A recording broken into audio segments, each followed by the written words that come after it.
Salut à tous les amis, en direct de Stamford Bridge avec Johan. Vous l'entendez dans Esprit Madridista et le Journal du Real, le podcast qu'on fait tous les lundis. Voilà, on a été ici à Stamford Bridge pour voir la victoire du Real Madrid 2-0. Si tu avais un mot pour définir ce Real Madrid ce soir, je crois que tu me l'as dit au moment du premier but. Ouais, c'est un Real Madrid qui est assassin. Ah, voilà, assassin, parce qu'on a vu une petite maîtrise au début du match. Après, voilà, Chelsea a pas mal poussé, mais une fois de plus, contre Real Madrid, tu n'arrives pas justement à l'éteindre. Enfin, c'est lui qui t'éteint. Et justement, on a vu à travers justement cette contre-attaque rapide, Rodrigo fait la différence au côté droit, tu vois.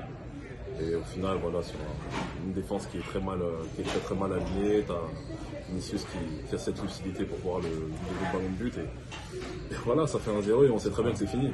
Parce qu'à 1-0 déjà, les supporters commencent à partir. Voilà, 1-0 déjà, les supporters commencent à partir. À 1-0, toi tu mènes déjà 3-0. En plus de ça, à la 70e, t'as Carlo Ancelotti qui fait un petit choix tactique en sortant Karim Benzema. Benzema, on était juste devant, pas très content sur le changement. Il a dit je me sens bien. Il comprenait pas pourquoi il était sorti, mais au final, Carlo Ancelotti a eu raison. Je sais pas ce que t'en penses. Comme souvent, j'ai envie de te dire, malheureusement, ou bien heureusement, mais oui, Carlo Ancelotti a encore eu raison. Et voilà, justement, le fait de replacer Valverde sur le côté droit, de placer Rodrigo en pointe, justement, le Real est encore beaucoup plus performant dans ce qui est des contre-attaques, des projections directement. Et à ce moment-là, voilà, Chelsea, une fois de plus, Chelsea s'est procuré quelques occasions. Mais une fois de plus, quand tu n'arrives pas à concrétiser ces occasions-là, malheureusement, le Real te tue. C'est ce voilà.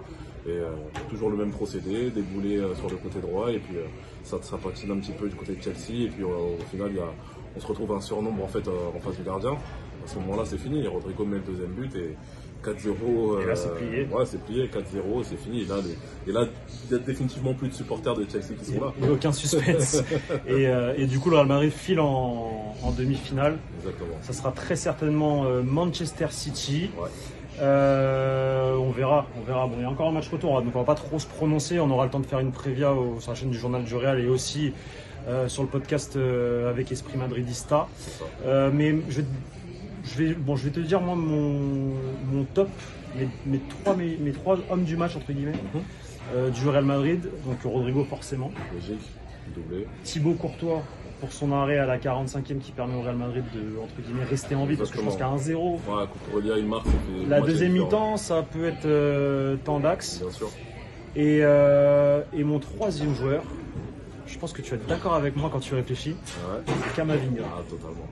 D'accord ou pas? Camavinga là, sur le côté gauche, la maîtrise qu'il a, en fait on a l'impression qu'il est arrière gauche de formation. C'est un truc de fou. C'est ça, c'est un caméléon en fait. C'est ça, il a une sérénité balle au pied qui est incroyable.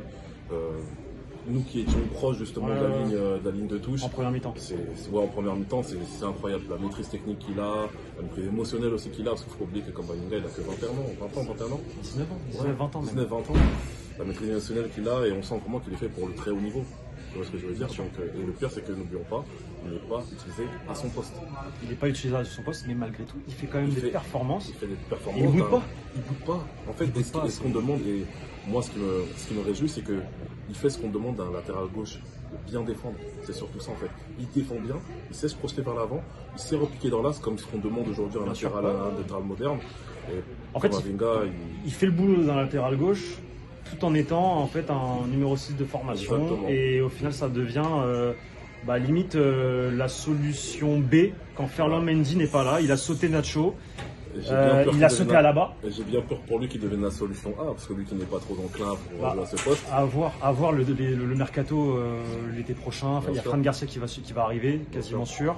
Donc on verra, mais en tout cas il répond présent et c'est vraiment cool. Exactement. Et on doit arrêter la vidéo parce qu'on nous jarte de la tribune presse. Donc voilà les amis, merci à vous d'avoir suivi cette vidéo. On se retrouve très vite pour d'autres vidéos sur la chaîne du Journal du Real. Ce week-end il y a un match de Liga et comme d'habitude on va essayer de vous donner le maximum de contenu pour la demi-finale de Ligue des Champions face à Manchester City ou le Bayern Munich.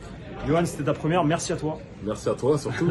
C'était rapide. Super expérience et franchement je suis encore plus fier d'être supporter du Real Madrid à ce niveau-là. Parfait, merci les amis, à la prochaine. Merci. Au revoir.